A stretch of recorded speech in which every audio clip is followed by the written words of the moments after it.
Hi, I'm JoVan. And I'm Brandice. And we are the new hosts of a brand new show called Closing the Gap. We are so excited that you decided to check out our new show. This is the premiere of our first episode. Welcome. Welcome. Why is our show called Closing the Gap? Well, we live in a time where there's tons of information out there. It's hard to figure out what's true, what's false, what's meaningful, and what will truly feed your soul. We wanted to create a platform, a safe space for young adults to express real issues, but with a godly perspective. If you want answers, this is the show for you. So sit back, relax, and enjoy. And if you haven't already, please like and subscribe. Entertainment. What award shows are you looking forward to? Well, I love them all. I love the Grammys, I love Oscars, I love them all. But coming soon is the NAACP Image Awards. So That's I'm right. really looking forward to that. They have some really good nominees. Gotcha. Like any nominees like that stand out or any segments? Actress in the drama series. Okay. Simone Missick. Love her. She's best known for her role in Luke Cage. Okay. But now she's like a judge and she's just claiming the role and she's like a boss. I just love it. I just love the show. It's just it's a good feeling show, but it's not too like heavy. If that makes sense. They talk about real things, and so I'm just supporting her. I think she's a boss. I love her. Okay. Yeah. That's awesome. For me, it's the activism category. You have a lot of big names in there, but LeBron is actually nominated, and I think it's great what he's been doing. I mean, obviously on the court, champion. greatest playing right now, but off the court too, he's been very vocal about social issues. He's not afraid to speak his mind, and, empower his people. So I really enjoy that. Yeah, definitely. There's some like TV and limited series like Seth made that was showcasing the life of Madam C.J. Walker. The Clark sisters. Right. Oh, yeah, I heard about that. Yeah, it was really good. And I know there's one that I know you hate, but I love so much. Hamilton. Oh, yeah. See, okay. I like musicals. Did not care for Hamilton. Maybe I don't have taste. I don't care. He might not, because listen, Hamilton was life for me. I am quietly obsessed. Listen to the soundtrack. I'm not going to say how many times, but it's just good entertainment. It's just good. I'm not gonna trash Hamilton. Okay, I just want to say they have a couple songs, but it was. I'm trying not to use the C word, but it's corny. Just lost a subscriber from those Hamilton comments. I think you did. There's a whole community out there. TikTok, Instagram, they're everywhere. I think the Hamilton community is violent. Like, I feel like they would beat up people that have anything other than positive things to say about. Hold on, Tom. I'm part of the Hamilton community. And you're violent. How? Okay, you're not violent, but you know that people get really sensitive about Hamilton. I'm sensitive, but I'm not violent. So I see what you're saying. It's like the Harry Potter people. Yes. Hamilton's solid 6 out of 10, but that's another segment. Listen. Anywho, so I can save my co-host. Don't forget to like, subscribe if you want to continue with this journey with us. So, given that February just passed and, Valentine's Day, month of love, right? I thought it would be good for us to discuss relationships. So, what better way to start off with, Brandice, what is your ideal date? Or what would you define as an ideal date? April 25th. It's not too sunny. Okay, no. I mean, like, you're being taken out. You didn't watch Miss Congeniality? No. I literally thought, I was like, wow. I was like, man. Okay. That was good. That was good. It was I'm glad that was on purpose. Yes, it was on purpose. Okay. Right. I knew you haven't seen that movie, and so I just wanted to do that to see what your reaction. So it was actually over my head. Yes. Wow, how the tables have turned. Okay. But ideal date. Like, how would you describe that? Let's see. Are we talking about first date? Are we like, where are we in the dating process? First date. First date. Well, for the first date, I think it should be kind of casual. The thing is, when you're dating, you're just trying to get to know the person. Right. So kind of keep it simple. We can meet for coffee, go for ice cream, meet at the park. So not Perry's first dates. No. Like, I mean, as much as I love Perry's, no. Okay. That's too much pressure. Okay. It's too much. You're already like trying to impress this person. Right. It's just too much. It's just added pressure. The lighting's dim. It's just too much. You know what I'm saying? Yes. Do I get the pork chop? You can't even see him. You know right. Just, like, too much going wait, on. Is he cute? Like, I can't see him. You know, at park dates and coffee, it's like, I think that is cool. Yeah, and I think it gets the conversation going because it's very light. So if you don't like the person, there's no kind of like, I don't know. You feel like pressure to like keep it going because he spent all this money on you or whatever the case may be. Whereas coffee is like $5. Okay, nice to know you. Bye. Exactly. You know what about you? I like that. You know, something simple. Even maybe something fun. You know, I'm down to do something like axe throwing or you know what I'm saying, or I don't know. Just I like fun stuff. Yeah, you know, I laugh. I think that's a good idea. But the first date, I'm thinking like if I meet a crazy person with an axe, like, oh. Yeah, you could go the opposite way. That's the only reason I'm like, that's a good idea for a date. But I was like, wait a minute. Right. First date. So on the first date, or just in a date in general, like how should each person conduct themselves? Like, should they show up, and how should they dress? You know what I'm saying? Like, how when you show up, like, how does all that work in your opinion? I think you should put your best foot forward. I mean, I know some people who are like, I'm gonna just come up like how I am, and they're gonna accept me. I'm like, no. I mean, you don't have to go be like in a nightgown or anything. Yeah, that might be a step too far. You know, but something nice, jeans and a nice shirt, clean shirt, no holes. No holes. Gotcha. No boogers. You know what I'm saying? You wash your face, brush your teeth. Yeah. You know what I'm saying? Put some lotion on your face, hands. Lotion on the face. Yes. You don't want to be ashy. Yeah. So, okay. Yeah. Tie your shoes. Yes, definitely. Okay. What was your favorite date? Do you have a date that was your favorite? Favorite date? Man, you know, I mean, I don't know. I can't remember any. Like, okay, so I thought about axe throwing because I went axe throwing. Okay. It was great. Yeah. You know what I'm saying? You blow off a lot of steam, you know what I'm saying? And you get to see, like, how good this person is at throwing an axe, you know? Yeah. That could come in handy one day, you know? Yeah. So I really enjoyed that. Yeah. So it's funny because I said, okay, the first date you should do coffee. But I wanted this one first date. But caveat, I think it's how long you've known or talked to this person before. So let's say let's put that out there. Because this person I talked to for a while before we went on our first date. So there's that. But the first date we did dinner and then we went to an escape room. Wow. Yeah. That's a great first date. It was because it's like you're in this room and you got all this pressure, so the real you comes out because you get competitive. You're like, oh. So I think that's a good place to go on a first date because you really get to see the real person because there's no time to put up this facade because you're really just trying to get out this room. So no, that's facts. I had a date on an escape room. It was one of the first dates. It wasn't the very first. Yeah. And I didn't know this person for super long. But once we got out the escape room, they're like, man, you take that too serious. And I'm like, I want to win. I'm very competitive. Was me. Yeah. And I was like, Brandice, maybe you're showing this person too much. Hey, but I'm a competitive person, so, you know, you just gave me a revelation. Every first date, do something very competitive. That way they know what they're about to get into. Like mini golf. Because I will, you know, I'm trying to destroy you. You know what I'm saying? I'm very competitive. Back, you know? Yeah, that's funny. So, what are you guys' favorite date or ideal date? What do you guys think a date should look like? How do you conduct yourself on a date? Let us know in the comments. We would love to have that conversation going.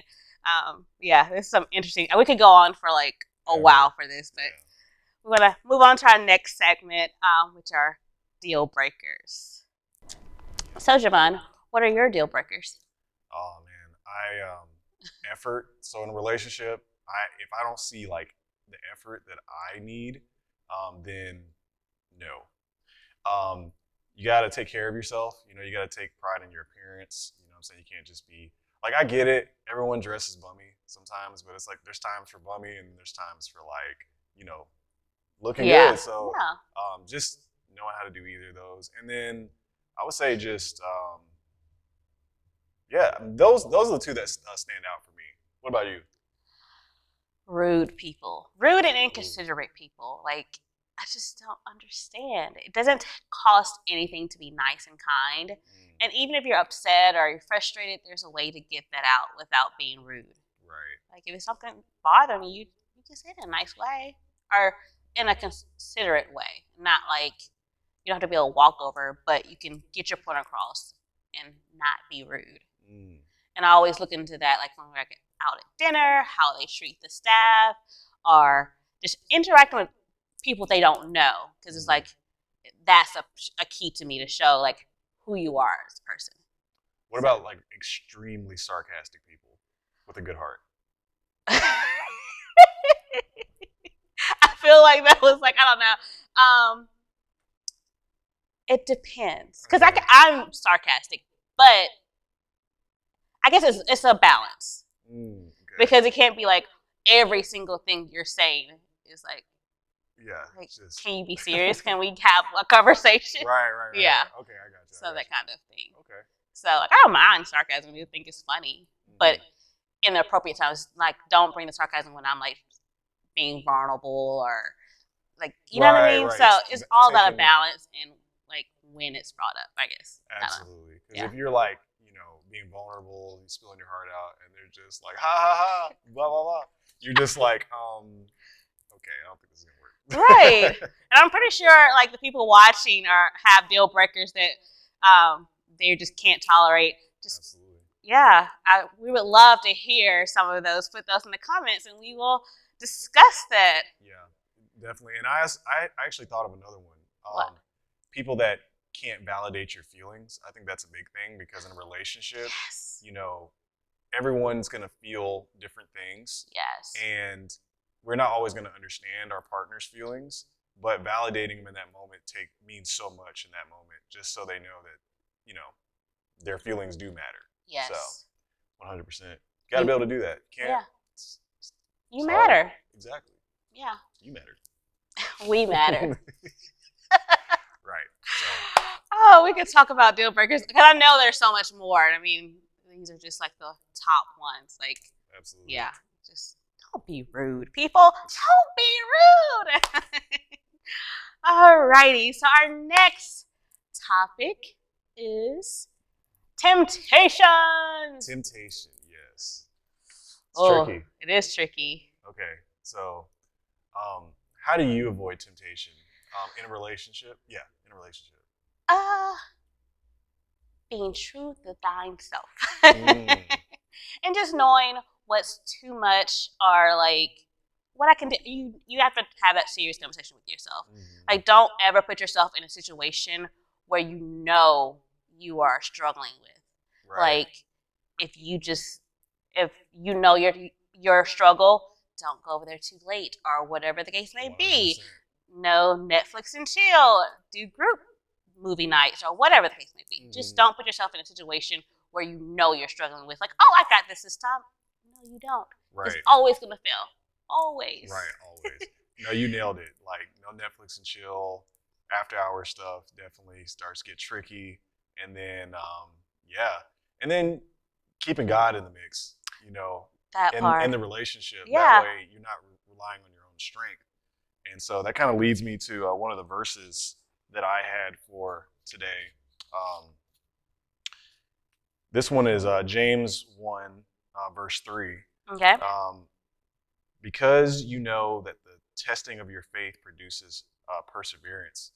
And so I think it's in those moments, the way I look at it is like, the more I rely on God in those tough moments, the stronger I'll be in, future moments. So, That's true. You got to build up that faith and that perseverance and that strength. Exactly. And, I also had one that was in Proverbs, Proverbs 6:28. Can a man walk on hot coals without his feet being scorched? So it's like, while you put yourself in that situation and thinking like, oh, I'm not gonna, you know what I mean? So, yeah. Yeah. God gives us a choice, you know what I'm saying? Yeah, He gives you a way of escape, and you don't take it, then you're putting yourself in failure. Most definitely. Yeah. So, yeah. Temptation. So, in the comments, let us know like how you avoid temptation. Like, what do you do? Can you handle Netflix and chill? Yeah. Because everybody's temptation is not the same. So some people can do that and be perfectly fine. Right. And if you can handle Netflix and chill, explain in the comments how you do that. So, I want to know.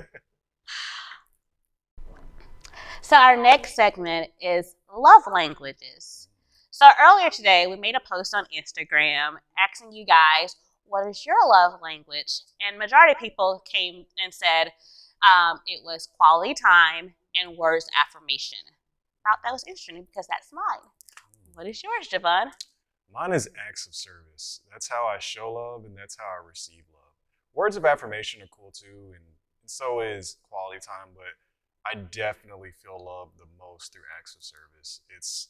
It just makes me feel great. And when I don't get it, I'm like, you don't love me. You know, like you don't love me. So explain that to us. How does that look for you? I think acts of service is kind of like, it's the thought for acts of service. So it's just like, so it's the thought that counts. Yeah, if you see, exactly. No, if you see like, I don't know, I'm running behind, I need to get out the house, I'm running behind, I'm shuffling together, and you go out of your way without me asking me like, hey, how can I help you? Can I grab this for you? Can I make your coffee real quick? Like that, I'm like, oh, that's an act of service and it's thoughtful because you're like, hey, let me step in and help you out. Yeah. So that means a lot to me. Yeah. It's like that type of thing. And that makes sense. Yeah. So I just like to play the devil advocate. You said that's how you show love. Mm-hmm. Well, what if that's not that person's love language? Well, like for me, mine is quality time and words of affirmation. So that wouldn't right. Right. No, so that's how I naturally show love. So I'll be doing it and you will never know probably, but I feel like I'm showing love. But you're right. If your love language is quality time, mm-hmm. And words of affirmation, and I'm not doing those things, and because that happens in couples. You're like, he's like, what do you mean I don't love you? I'm doing all this. Yes. I'm buying you gifts. And it's like, I don't care about gifts. Exactly. I want you to say you love me more. You know what I'm saying? Yes. So, or I just want you to sit right here and watch a Netflix movie with me. Right. That's it. Right. Easy peasy. Exactly. So quality time, like, is it just like sitting down, or like explain like how you can experience quality time?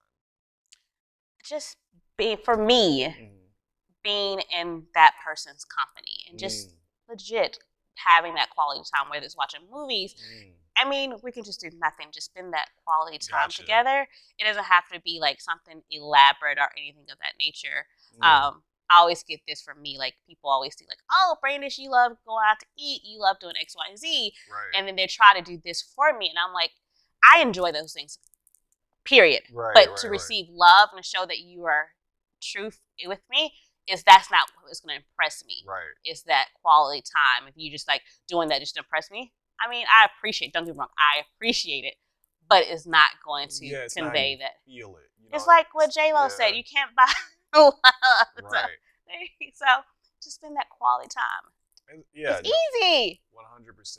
Yeah. You can do stuff like lovingly for someone, but the way they feel it, the intensity of what they feel is all based on their actual love language. Right. And so, because like you said, like, who doesn't like gifts? You know what I'm saying? Yeah. And you appreciate it. 100%. It doesn't hit the same as words of affirmation and quality time. That part. Right. That part. And speaking of gifts, there are people whose love language is gifts. And you always think, oh my gosh, they need a diamond ring or the freshest, like. They're bougie. Right. Right. He said that, not me. So yes. But it can be as simple as a piece of gum. Really? That small? Like legit. Wow. I have a coworker who's like that. Her love language is gifts. And somebody gave her a pack of gum and she said she was like through the moon happy.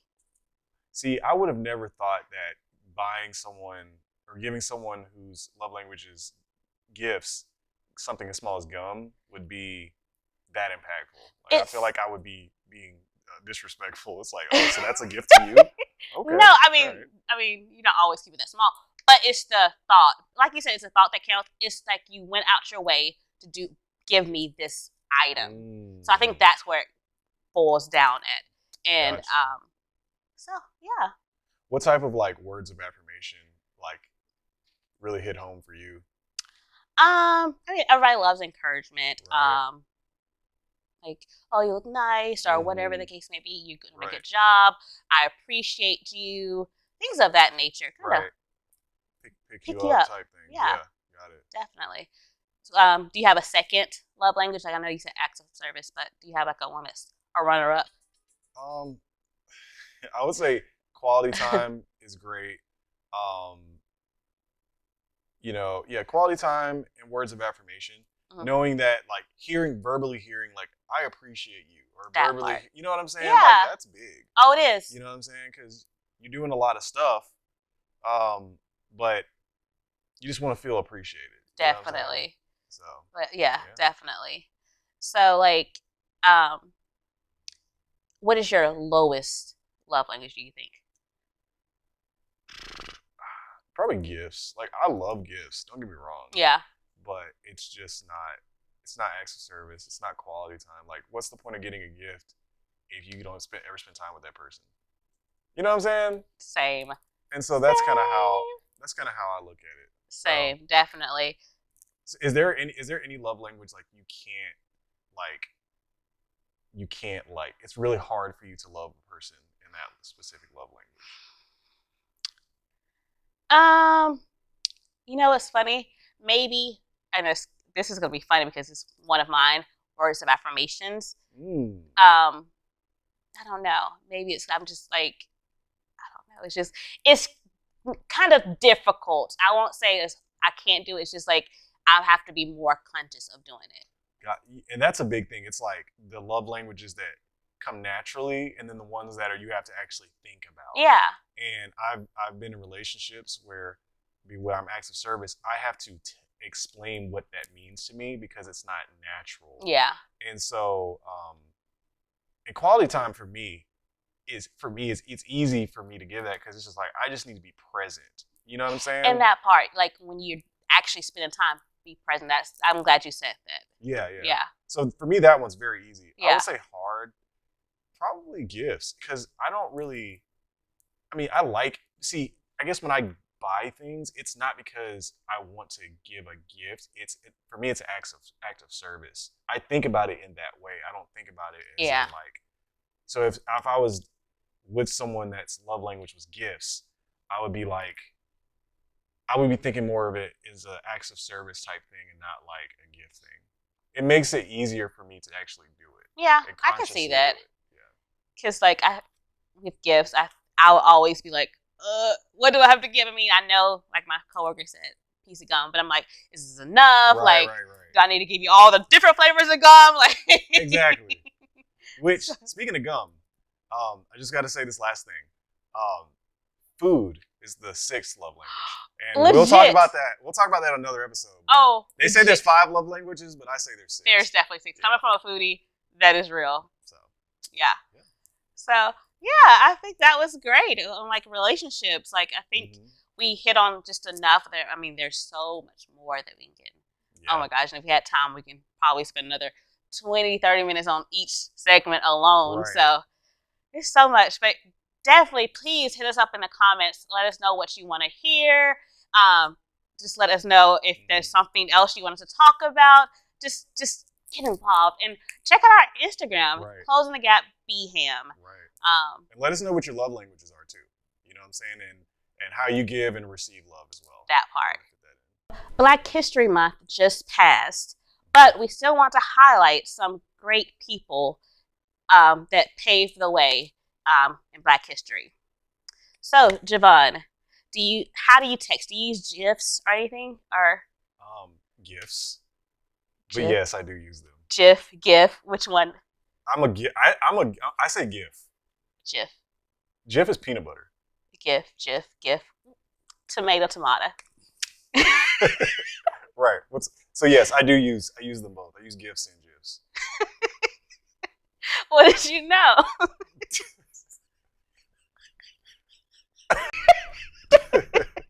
Woo, I'm sorry, guys. We'll use it your way. Okay. Do you use GIFs? Yes, I use GIFs. Alrighty. Well, did you know that a Black woman named Lisa Glopter assisted with the 1995 creation of shockwave essential technology that led to the development of the gift. I didn't know that, but that's amazing because everybody loves gifts. Yeah. Everybody loves gifts. So. And people like GIFs too. Well, I think she worked very hard and she named it GIF. See, yeah, you got me messed up. It's GIF, everyone. Or GIF. Let us know what you call it. Yes, but that's really cool because everybody loves GIFs. I use them in my at work. I use them, texting, regular texting, and Facebook. It's a form of expression, of all emotion, and they're great. Yeah. You know what I'm saying? I was like, oh my gosh, a Black woman created this. I was amazing. Like, oh, yeah. I'm going to tell all my friends, for real. Let them know. Yeah. Pay respects. I also have some Black history. So, did you know that interracial marriage in the United States was banned in 1664 and was not overturned until 1967?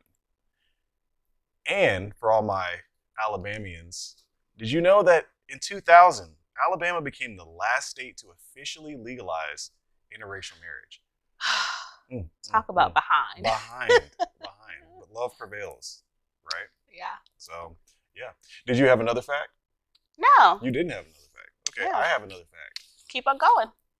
So, did you know that there was a Rosa Parks before Rosa Parks? Yes, I did. Sorry. I was going to do a joke, but I was like, let's not. Yes, I did. No. Oh, okay. I kind of want to hear that joke. But it was really corny. Okay. That's why I stopped. I love it. Okay.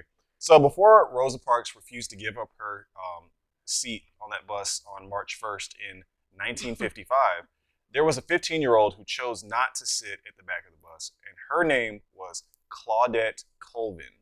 She was the first woman to be detained for her resistance to give up her seat. So we definitely want to acknowledge Claudette Colvin for also standing up today. Yeah. Yeah, great. We salute you. I mean, without these people, we wouldn't be where we are today. Absolutely. We wouldn't have fun texts. We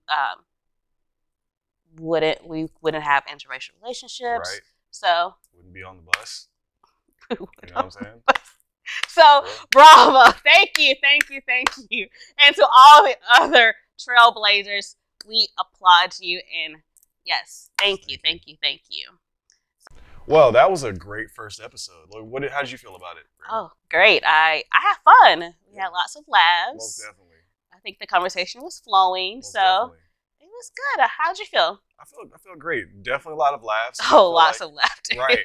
And I feel like we had a great conversation about relationships and, also like how to avoid temptation and, how we need to lean on God in those situations. So, definitely. I definitely feel like this episode was insightful, and I know it's only going to get better from here. Oh, so, definitely. It's just the beginning. Most definitely. So, yeah. No, thank you. Thank y'all for supporting this episode.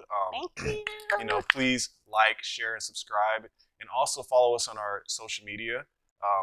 Instagram. Yeah, Instagram. Closing the Gap BHAM. Right. Yeah, and we also have a Facebook page, Closing the Gap BHAM as well.